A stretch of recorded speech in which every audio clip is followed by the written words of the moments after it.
Polity की पुस्तक, जिसमें हम राजनीति की पुस्तक के बारे में अध्ययन करेंगे। तो राजनीति में अध्याय 3 चुनावी राजनीति के बारे में हम अध्ययन करेंगे। तो चुनाव क्या है? हम देखते हैं कि हर 5 वर्षों में हमारे देश में चुनाव प्रक्रिया चलती रहती है। लोकसभा का चुनाव होता है, राज्यसभा का चुनाव होता है। हम देखते हैं गाँवों में ग्राम पंचायत का चुनाव होता है, नगरों में नगर पालिका का चुनाव होता है। मतलब किसी भी प्रकार से चुनाव होते रहते हैं। तो हर पंचवर्षीयों में या 5 वर्षों में चुनाव होते रहते हैं। तो ये है चुनावी प्रक्रिया। इससे पहले हमने लोकतंत्र के बारे में जाना था। जो फर्स्ट अध्याय इस पुस्तक का जो फर्स्ट अध्याय है उसमें हमने लोकतंत्र के बारे में अध्ययन किया था। अब हम आज देख रहे हैं कि चुनाव क्या प्रक्रिया है। तो सबसे पहले तो आप लोगों की बुक में हरियाणा में जो चुनाव हुआ था, हरियाणा का चुनाव 1987 में जो चुनाव हुआ था उसके बारे में कुछ दिया हुआ है। तो देखिए, हरियाणा के जो चुनाव में 1987 का जो चुनाव था उसमें एक अखबार के द्वारा जो लिखित है उसका वर्णन किया गया है। तो हरियाणा में 1992 में कांग्रेस पार्टी की सरकार थी। लेकिन होता क्या है, कभी कभी व्यक्ति या जनता जो सरकार बनी है उससे कभी कभी ऊब जाती है, या उनके कार्यकाल में या उनके द्वारा अच्छे से कार्य नहीं होता, तो जनता क्या चाहती है? परिवर्तन चाहती है, या किसी और को मौका देना चाहती है कि उनको लगता है कि हो सकता है ये व्यक्ति अच्छा कार्य करेंगे। तो उसी प्रकार से जो हरियाणा का चुनाव हुआ था, हरियाणा में क्या हुआ कि हरियाणा में जो कांग्रेस की जो सरकार, वर्तमान में जो कांग्रेस की सरकार चल रही थी उससे जनता खुश नहीं थी, नाखुश थी। तो एक चौधरी देवीलाल जी थे। चौधरी देवीलाल जी ने एक न्याय युद्ध नाम आंदोलन किया, न्याय युद्ध नामक आंदोलन किया, और उन्होंने लोकदल नामक एक पार्टी की स्थापना की, एक नई पार्टी की स्थापना की, जिसका नाम क्या था? लोकदल नामक पार्टी की स्थापना की। और उससे ये विधानसभा के चुनाव में खड़े हुए, और इन्होंने अपने वक्तव्य में कहा कि हम छोटे किसानों का कर्ज माफ करेंगे, और उसके बाद में जो छोटे व्यापारी वर्ग है उनका भी कर्ज माफ करेंगे। तो इनके द्वारा जो दिए गए प्रलोभन से जनता इनकी ओर आकर्षित हो गई। जो चौधरी देवीलाल जी हैं उनके ओर जनता आकर्षित हो गई। और जब चौधरी देवीलाल जी की जो पार्टी थी लोकदल, इसे अच्छी विजय प्राप्त हुई, और इनको सिर्फ लोकदल पार्टी को ही 60 सीटों से विजय प्राप्त हुई, और जो कांग्रेस पार्टी थी, कांग्रेस पार्टी को मात्र 5 सीटों में विजय प्राप्त हुई, और बाकी जो और भी जो दल थे उन लोगों को बाकी सीटों में विजय प्राप्त हुई। तो इस प्रकार से चौधरी देवीलाल जी की पार्टी लोकदल को पूर्ण बहुमतों से विजय प्राप्त हुई। पूर्ण बहुमत क्या होता है? हम सबसे पहले ये देखें कि पूर्ण बहुमत क्या है।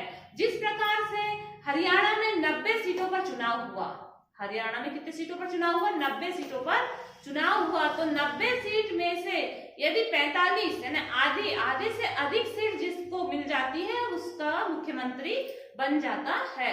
तो यहाँ पर क्या हुआ था कि 90 सीटों पर जब चुनाव हुआ तो मात्र लोकदल को ही 60 सीट मिल गई, मतलब 45 से अधिक सीट मिल गई, इसलिए पूर्ण बहुमत की सरकार बन गई। और जो कांग्रेस के जो मुख्यमंत्री थे वे अपने पद से उन्होंने त्यागपत्र दे दिया, और अब मुख्यमंत्री बन गए कौन? तो मुख्यमंत्री बने देवीलाल जी, चौधरी देवीलाल जी मुख्यमंत्री बन गए। और जब ये मुख्यमंत्री बने तो इनको राज्यपाल के द्वारा शपथ दिलाई गई। तो मुख्यमंत्री किसी भी राज्य का बने, किसी भी राज्य का मुख्यमंत्री बने, उसे शपथ कौन देता है? तो शपथ दिलाते हैं राज्यपाल।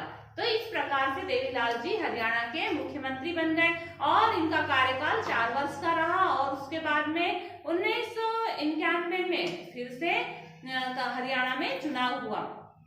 तो जैसे 1987 में चुनाव हुआ था, तो 1987 में जब चुनाव हुआ तो चुनाव के बाद मुख्यमंत्री बनने के बाद में इन्होंने अपनी सरकार जब बनी तो उसके बाद में इन्होंने अपने जो वहां के जो चौधरी जो मुख्यमंत्री बनने से पहले इन्होंने जो वक्तव्य में बोला था या जो आश्वासन दिया था कि वे सबसे पहले तो कृषकों का कर्ज माफ करेंगे, तो उन्होंने कर्ज माफ किया, व्यापारियों का कर्ज माफ किया, और इनके द्वारा जो सरकार का संचालन किया गया। लेकिन अगले बार जब भी चुनाव हुआ, 1991 में चुनाव हुआ, तो उस समय इन्हें बहुमत प्राप्त नहीं हुआ और फिर से कौन सी सरकार बन गई, तो फिर से कांग्रेस पार्टी की सरकार बन गई। इस प्रकार से परिवर्तन होते रहता है लोकतंत्र में। जब चुनावी प्रक्रिया में होता यह है कि जनता यदि खुश नहीं है तो वो परिवर्तन कर देती है। तो उसी प्रकार जिस प्रकार से पहले हरियाणा में हुआ था, हरियाणा में जो 1982 में कांग्रेस पार्टी की सरकार थी, उसके बाद में लोकदल की सरकार बन गई 87 में, और उसके बाद में जब 1991 में चुनाव हुआ तो फिर कांग्रेस की सरकार बन गई। तो इस प्रकार से चुनावी प्रक्रिया चलती रहती है।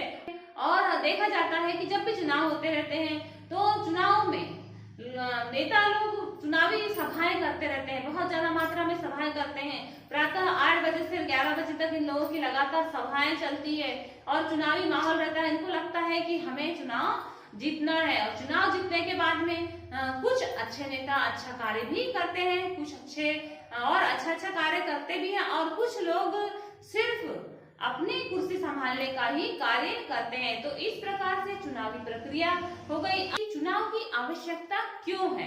तो चुनाव की आवश्यकता क्या बिना चुनाव के कार्य नहीं होगा? तो चुनाव की आवश्यकता इसीलिए पड़ती है कि देखिए कि क्या हर एक व्यक्ति कोई भी निश्चित निर्णय नहीं ले सकता। क्या प्रत्येक व्यक्ति के पास इतना समय है कि वो सामूहिक रूप से बैठ जाए और कोई भी देश के संचालन के लिए कार्य करते रहे या निर्णय लेते रहे?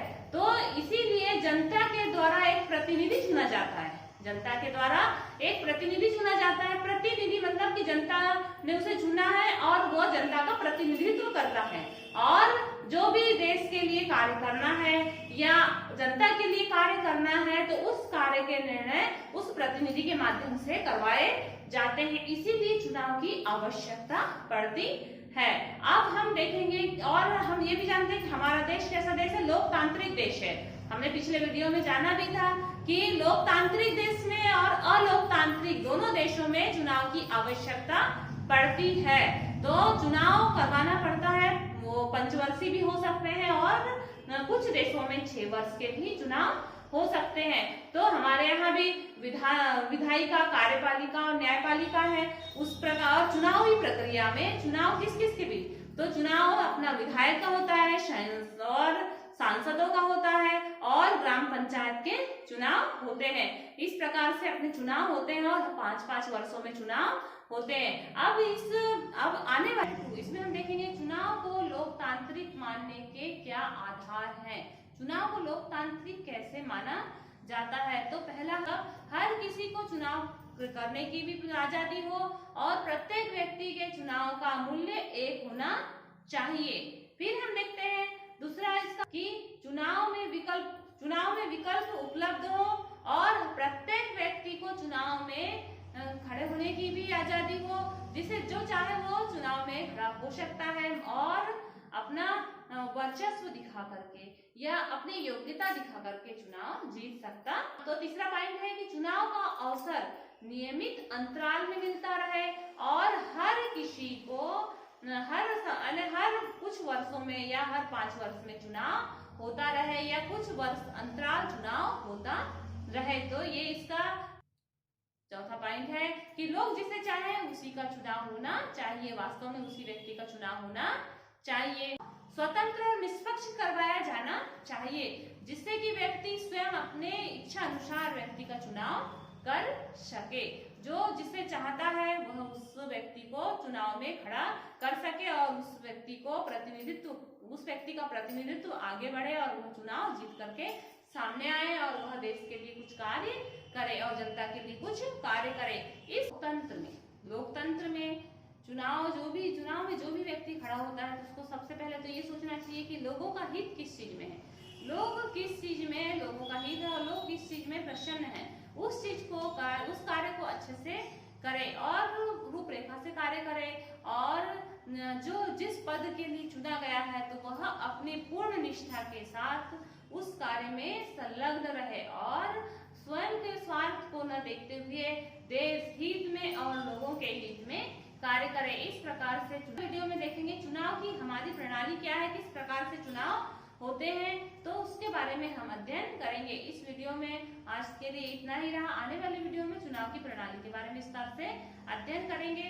और यह वीडियो आपको अच्छा लगा हो तो आप इस चैनल को सब्सक्राइब करें, बेल आइकन दबाएं और अपना